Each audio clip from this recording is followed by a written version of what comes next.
Hola y bienvenidos a mi canal de YouTube nuevamente, me alegro mucho de que estéis por aquí otra vez. Hoy os traigo un nuevo vídeo, esta vez no es un caso criminal, pero es algo que tiene que ver obviamente con la temática del misterio. Como se acerca Halloween, he creído que tal vez sería una buena idea hacer algún vídeo de este estilo, de un estilo que pegue con esta época. Así que buscando he encontrado dos exorcismos que fueron, además de fallidos porque la persona no estaba poseída ni nada, fueron realmente turbios y no los conocía y no los he visto muy explotados, no he visto que salieran por todas partes, así que ¿por qué no? Entonces hoy vamos a comenzar con el primero de estos dos vídeos, tal vez luego encuentre algo más y lo haga también. De momento solo he encontrado dos cosas que me han interesado. Vamos a hablar hoy del exorcismo de Vilma Trujillos, como habéis podido leer en el título. Esto ocurre en Nicaragua, en un pueblo muy alejado de todo. Un pueblo que ni siquiera aparece en Google Maps para que os deis una idea. Así que sin mucho más que agregar, comencemos.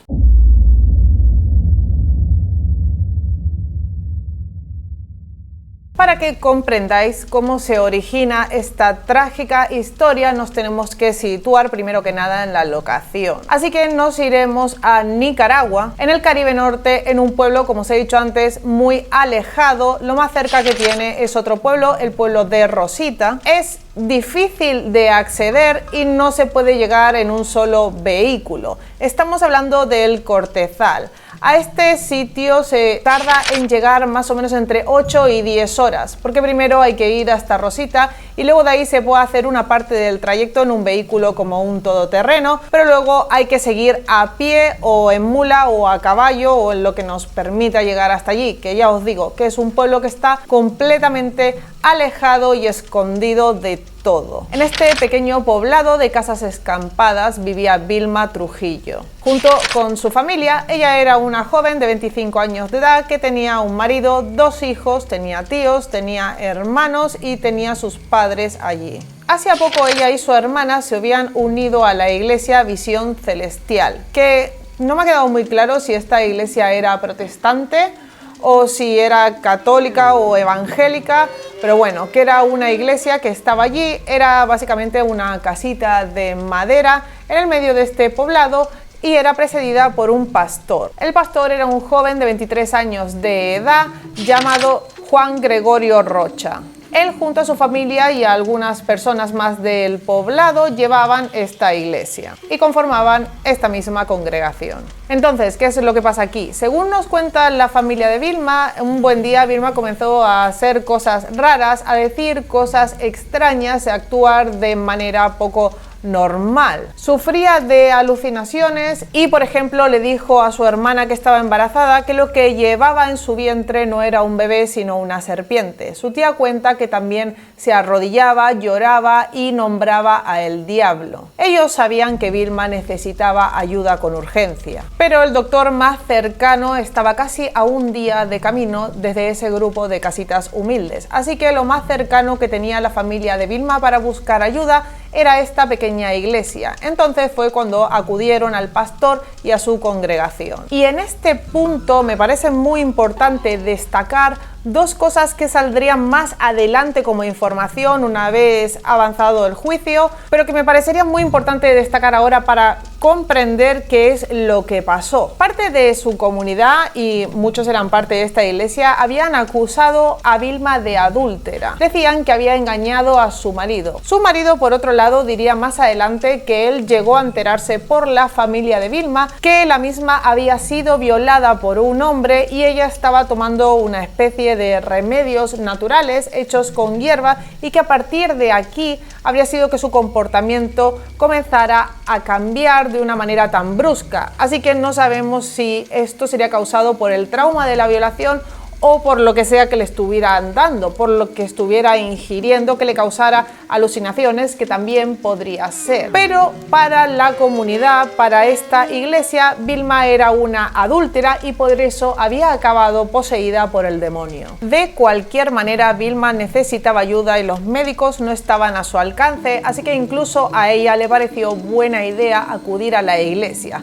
Ellos pronto dijeron que la tenían que llevar hasta la casita de madera que utilizaban como sede religiosa y que allí comenzarían a orar por ella, a hacer una cadena de rezos de sanación. Y la pesadilla comenzaría el 15 de febrero de 2017, cuando Vilma llega hasta la iglesia y no más llegar la atan de pies y manos y la encierran ahí dentro. Durante 6 días no le dieron de comer y le dieron nada de beber y la obligaban a hacer sus necesidades dentro del mismo sitio donde estaba, donde dormía y permanecía atada contra su voluntad. Más o menos para el 5º o 6º día Vilma estaba desesperada, no le estaban alimentando ni le estaban dando líquido, absolutamente nada. Así que no explican bien cómo lo hizo, pero logró salir de ahí dentro, coger un machete e intentó escapar, cosa que para su desgracia no logró, y con esto lo que dijeron es que el diablo se estaba revelando ante los ojos de todos cuando Vilma intentó escapar. Por eso había hecho esto, según la congregación. Así que la volvieron a encerrar allí y la volvieron a atar. Y es entonces cuando una mujer llamada Esneida del Socorro Orozco dijo que tenía revelaciones y que estas revelaciones le dirían lo que tenían que hacer con la joven para liberarla del diablo. También tengo que destacar que la familia de Vilma acudía a la iglesia e intentaba verla, pero ellos les decían una y otra vez que aún no estaba curada, que ya quedaba poco, que cuando estuviera sanada se la devolverían. Así que ellos, por ignorancia o por lo que sea, confiaban en estas personas y simplemente se marchaban de allí con esta respuesta. Así que la diaconisa de la iglesia, Esneida del Socorro Orozco, dijo que por revelación divina debía hacerse una fogata en el patio del templo para sanar a la víctima. Dijo que a través del fuego se curaría. Encendieron una gran fogata. El pastor y unos 12 feligreses comenzaron a recoger leña. A eso de las 12 de la noche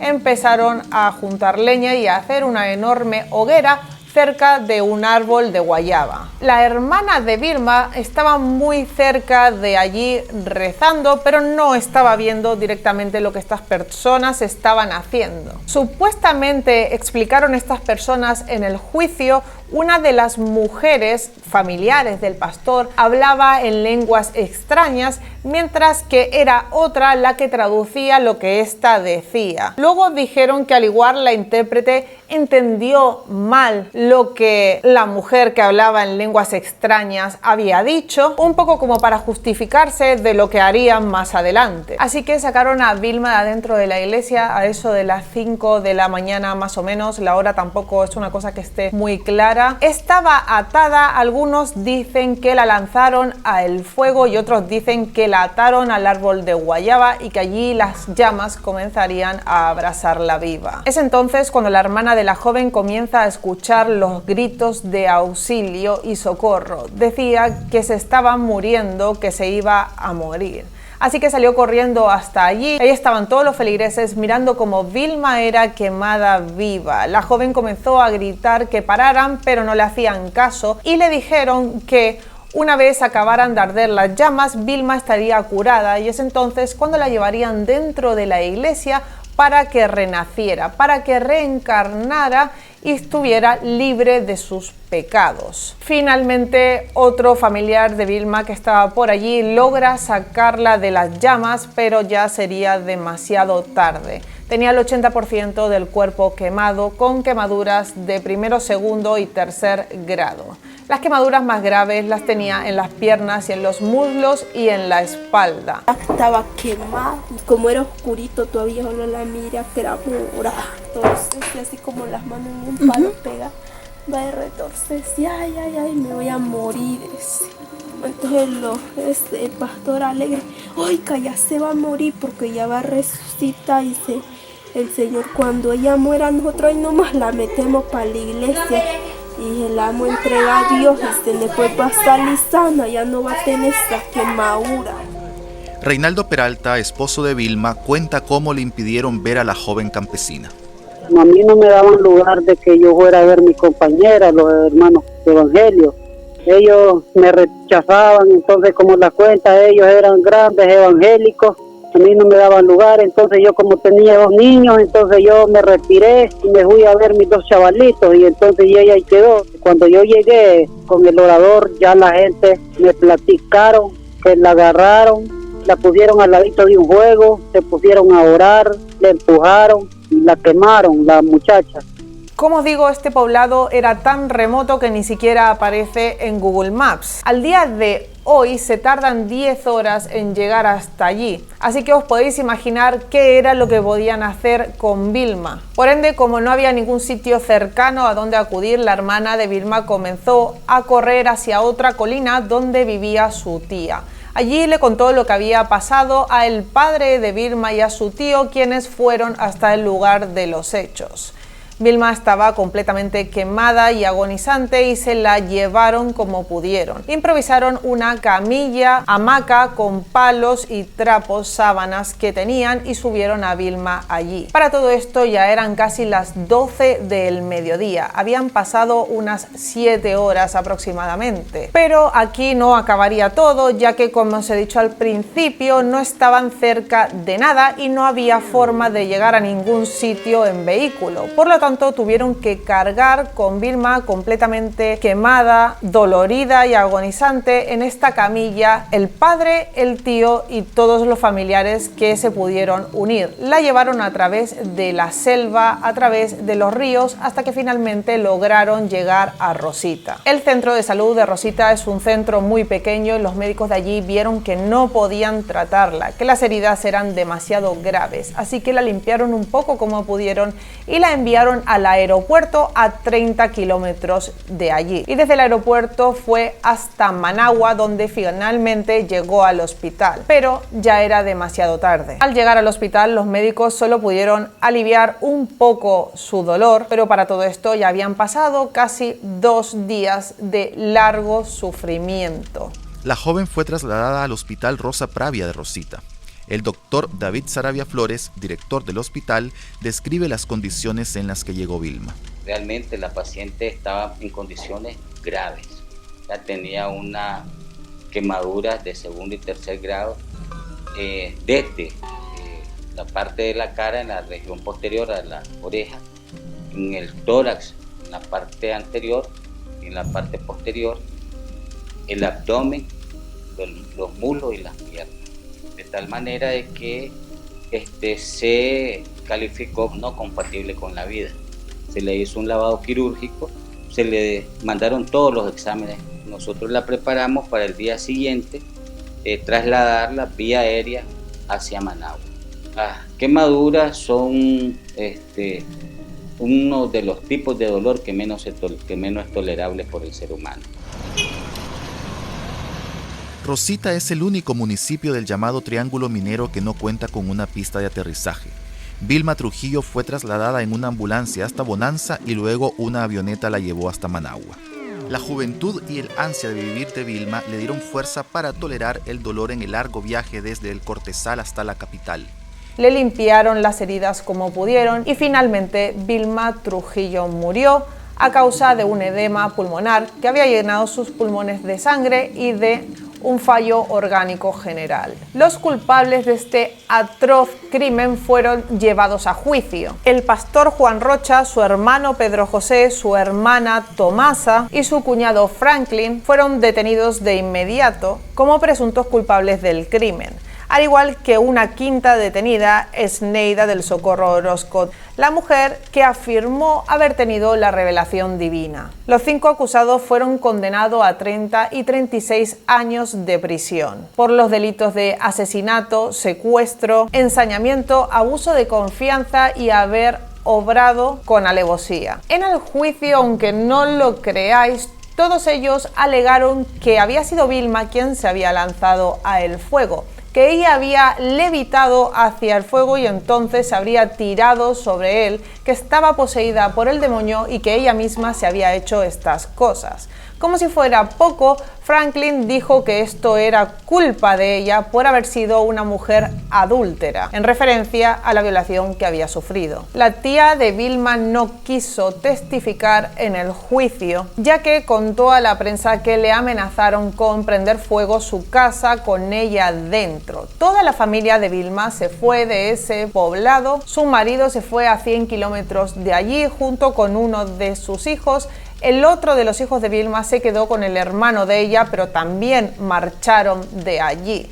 Ellos cuentan que tuvieron que dejar sus casas y sus cosechas y lo perdieron absolutamente todo, pero que en Nicaragua las amenazas no son solo palabras. La iglesia a la que pertenecía esta sede evangélica o protestante, ya os digo que no me queda claro, dicen no reconocer a Juan Rocha como pastor de ellos, sino que era una especie de misionero que habían enviado allí para atraer más fieles a su iglesia, pero que no era un pastor oficial. Así es como ellos se lavan las manos de todo esto. Los familiares de Vilma la recuerdan con mucho cariño como una persona solidaria y alegre a la que echan muchísimo de menos. Dicen que ellos confiaban en este pastor porque era casi que la única persona del pueblo que había completado algún año de estudios en la escuela y por eso les parecía una persona de quien confiar. De todos modos, nadie nunca sabrá qué fue lo que le pasó a Vilma semanas antes de su muerte, por qué sufría de alucinaciones. Tal vez era por esta especie de remedio casero que estaba tomando, o tal vez sufría de esquizofrenia y se le había despertado en aquel entonces, en ese momento de su vida. La hermana pequeña de Vilma, quien fue la que presenció todo, no quiere hablar del tema, no habla con nadie, ni siquiera con su familia, de lo que vio. Cabe destacar que ella fue quien la vio quemándose viva y quien estaba allí rezando e intentaba salvarla sin éxito. Hasta aquí se acaba el vídeo. Quiero saber qué pensáis de todo esto o si conocíais este caso. Dejármelo aquí abajo en los comentarios. Si os gusta mi canal, si os gusta el contenido, como lo explico, os podéis suscribir haciendo clic en mi foto que aparecerá por aquí o en el botón rojo que está aquí abajo. Si os ha gustado el vídeo, dejarle un like, compartir y todas esas cosas buenas que hacéis. Muchas gracias por estar allí y hasta la próxima. ¡Feliz Halloween! Adiós.